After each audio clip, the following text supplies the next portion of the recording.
A warm welcome to Health and Lifestyle. My name is Mariambo. Our social media handles at Mariambo at KBC Channel 1 on X and also KBC Channel 1 TV on Facebook. Now, in the battle against cancer, accurate and timely diagnosis is crucial. And so today we want to look at technological advancement in as far as diagnosis and treatment of cancer is concerned. So stay tuned. Coming up in the program. You see this is the brain, and you are seeing, we call it hot area. So this is basically the FDG has been taken or used by the brain. So this is actually basically FDG which has been used. These are disease. So this is how you can actually always evaluate and check from normal, differentiate between normal and abnormal uptake. From detection to treatment, PET scans transform cancer care. Monitoring cancer progress with PET scan imaging.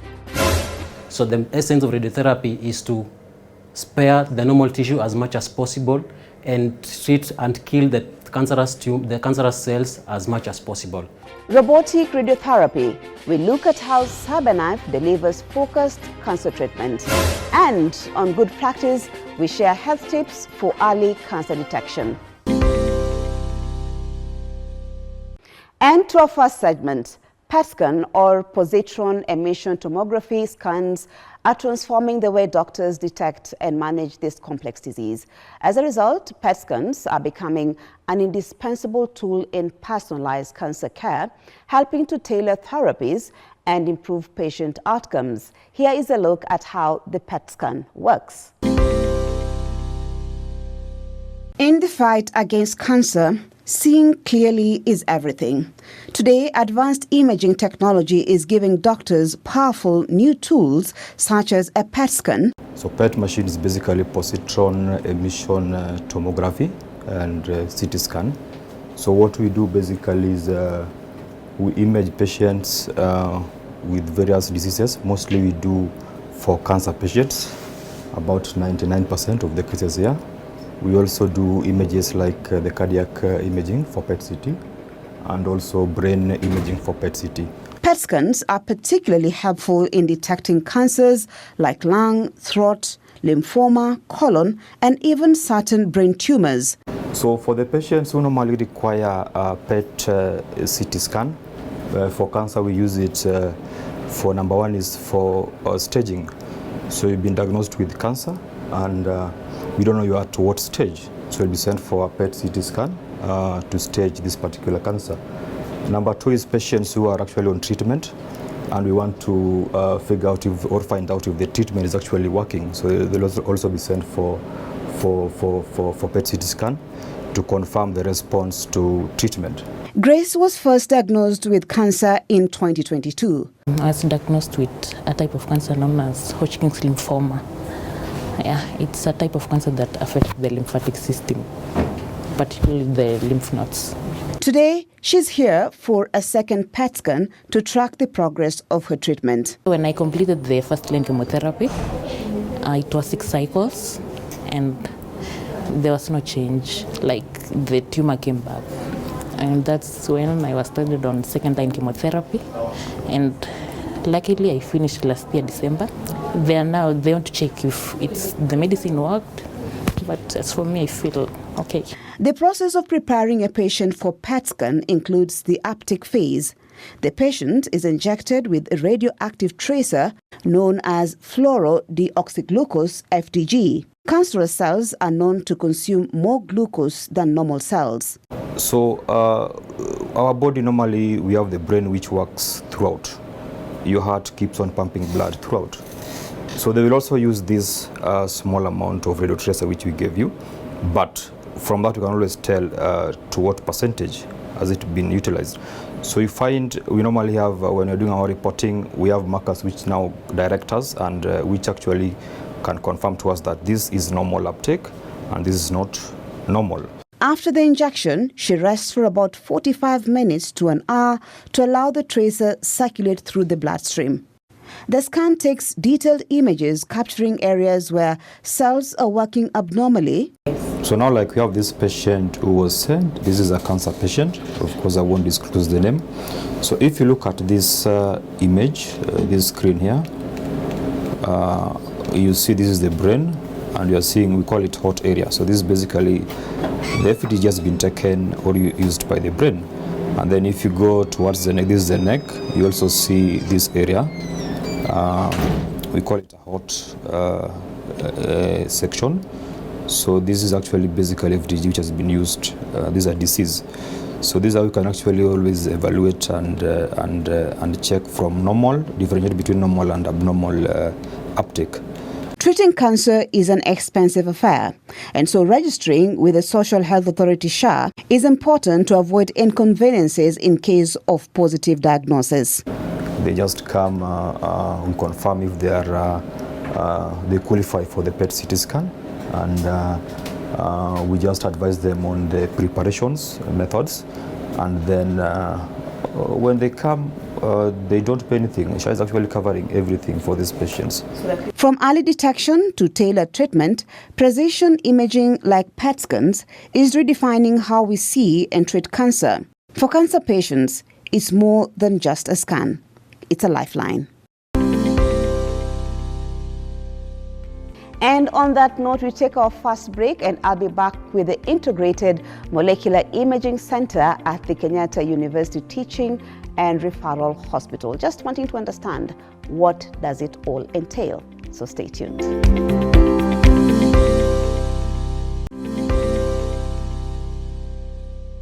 A warm welcome back to a second segment where the Integrated Molecular Imaging Center at the Kenyatta University Teaching, Research and Referral Hospital is at the forefront of cutting-edge medical research and diagnostics, revolutionizing the way diseases like cancer are detected and treated. Now, with extensive expertise in molecular imaging and cancer biology, Dr. David Wanje, a radiopharmacist, is spearheading efforts to harness advanced technologies such as the PET scan to enhance precision medicine. Let's listen in. This is a cyberknife treatment room. So this behind me is the cyberknife treatment machine, and we are in the radiotherapy department. The first thing that we need to do is to take, I'll say in a simple layman's language, we take a virtual image, a virtual patient. So we will take an image of that patient in a certain predetermined position and setup. So that position and setup is the one that will be used to produce every day for the entire course of treatment. Once the patient walks in, there is a predetermined form that they have filled, that this is where they need to be treated. So depending if it's a pelvic region, if it's an abdomen region, if it's a head and neck region, so we'll use special immobilization device. This special immobilization device, they are just to help us to produce that position or that position of the patient every day in the entire course of treatment. So once we've taken that, we've prepared the plan for the patient. The first thing is that the patient will go to the triage, to the nurse, to take some vitals, because we need to make sure that the patient is okay to take treatment. Because now, if the patient is not okay to take treatment, the radiation cannot do what it's supposed to do. So once the patient comes in, this is a treatment coach. So this treatment coach is actually the same, it's a replica of the coach that is used that we use in the CT scan. So the CT scan or the CT simulator has the same coach as this one that we use now, to place the immobilization device. So as you can see, this is a patient mask. So this mask is used to, let's say, this is a case for a head region treatment. So we are supposed to hold this region, this neck, this head, in a specific position every day during the entire course of treatment and during the time of treatment. So we place this immobilization device or this mask on this coach as it was placed during CT simulation. So the patient will lie here. We immobilize the patient. After immobilizing the patient, we confirm that the patient is comfortable.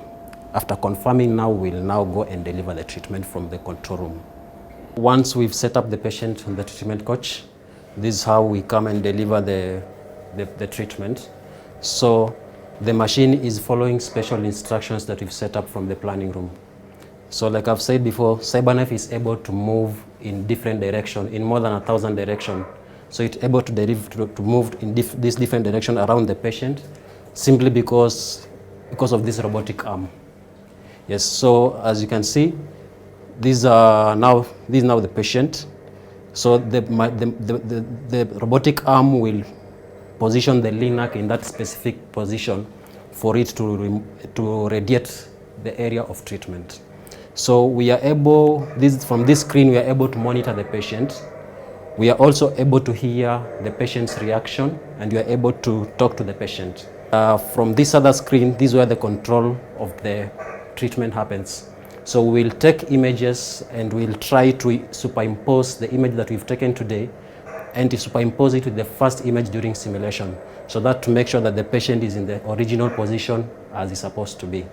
So the reason for this, or the importance of this, is to make sure that this radiation is going to that specific area every day, because remember that radiotherapy cannot be radiotherapy if you are treating the tumor and at the same time killing the normal tissue.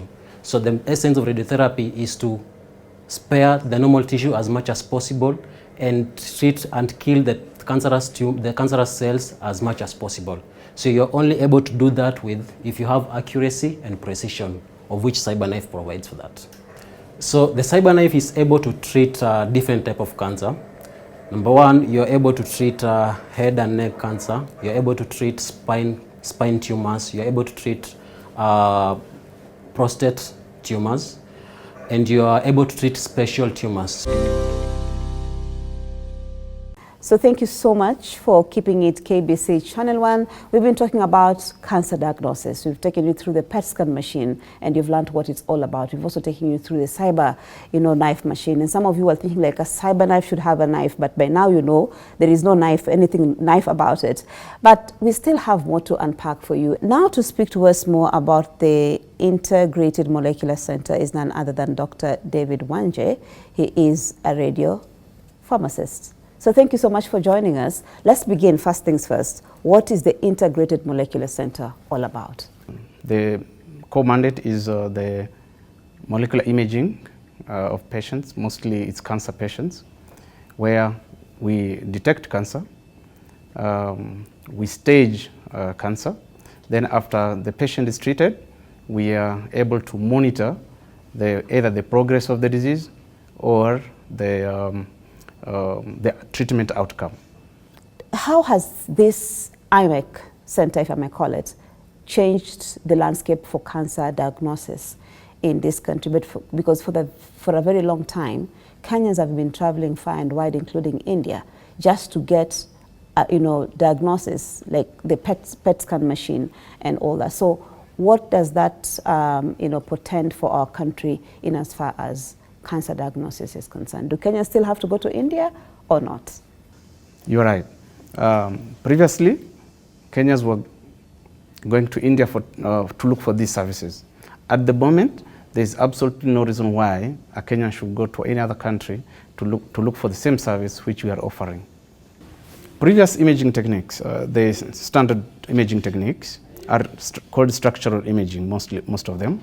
So they are not able to give functional information, like the biochemistry of the tumor, at even the molecular level. So this is something which was lacking.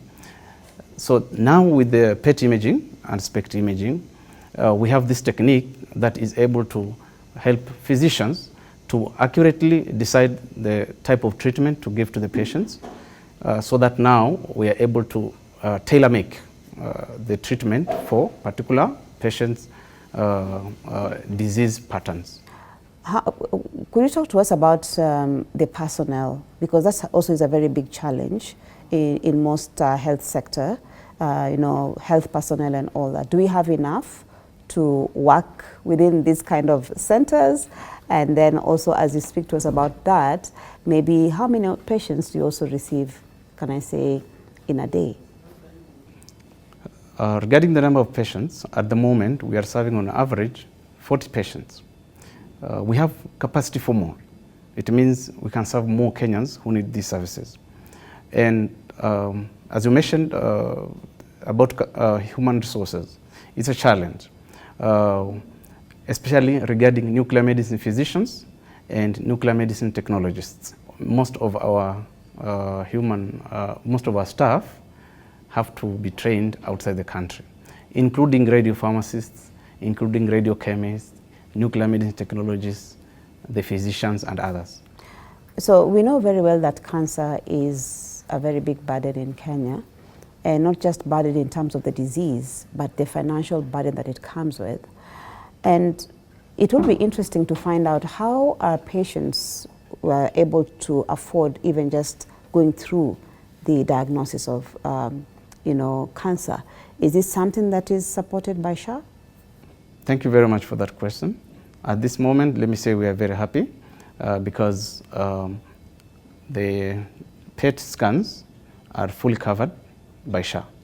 So this is very nice because we're able to provide our specialized services to patients even from backgrounds where they may not be able to pay for the services.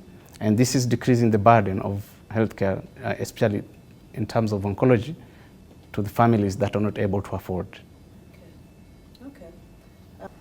And of course, Dr. Wanje, last but not least, I mean, can we say this is the only PET scan machine in Kenya, or the CyberNaf machine here in Kenya?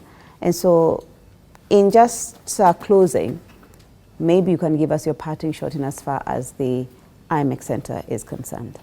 Our IMEC is the highest capacity in the country. And also, it is the highest capacity in East and Central Africa, because we have a high capacity cyclotron, which other facilities don't have, which means we are able to serve, our capacity is able to serve the entire country, and even we have the capacity to supply our neighbors.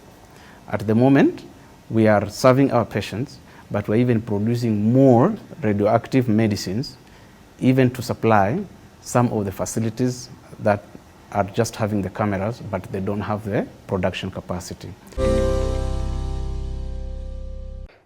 In the battle against cancer, early detection is crucial. And so on Good Practice today, we look at some of the health tips in as far as early detection is concerned. Let's take a look. Health tips for early cancer diagnosis. Number 1, know your body. Pay attention to changes in your body, no matter how small. If something feels off, don't ignore it. Common warning signs include unexplained weight loss, persistent fatigue, a lump or swelling, changes in the skin or moles, unusual bleeding, persistent cough or hoarseness, difficulty swallowing, or changes in bowel habits.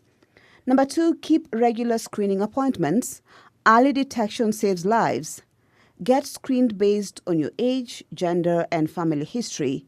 Key screenings include mammograms for breast cancer, pap smears and HPV tests for cervical cancer, colonoscopy for colorectal cancer, PSA tests for prostate cancer, and low-dose CT scans for lung cancer, especially for smokers. Number 3, ask about imaging tests. Advanced tools like PET scans, CT scans, and MRI can help detect cancer early, especially if you're at a high risk. 4, know your family history. Cancer can run in families. Share family health history with your doctor, especially if close relatives have had breast, ovarian, or prostate cancer, colon or pancreatic cancer, and rare cancers at a young age. Number 5, don't delay medical advice.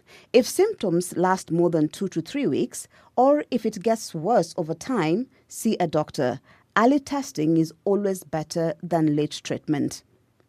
Live a healthy lifestyle.